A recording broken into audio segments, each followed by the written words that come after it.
get ready with me. انا حرفيا قدامي نص ساعه وانزل خلاص ده بسرعه.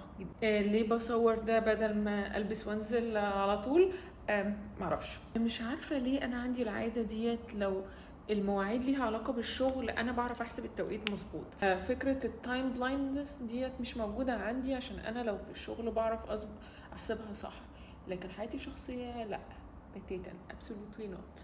الكاركتر مع الكونسيلر ده تحفه. انا لحد دلوقتي مش عارفه احنا هنقعد فين، فمش عايزه احط ميك اب او البس حاجه تبقى too much، فما اعتقدش احط فول ميك اب، يعني هيبقى ناتشورال اكتر ويبقى حاجه مش عارفه بقى البس ايه.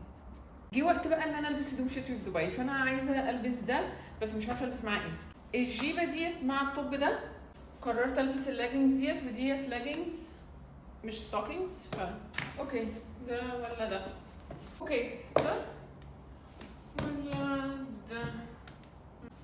لباس الاسود لسبب بسيط جدا. انا حرفيا جايبه ده السنه اللي فاتت من براند كويسه جدا، بجيب منها هدوم، جايبه السنه اللي فاتت ولسه اول لابسه ليه الشتا ده.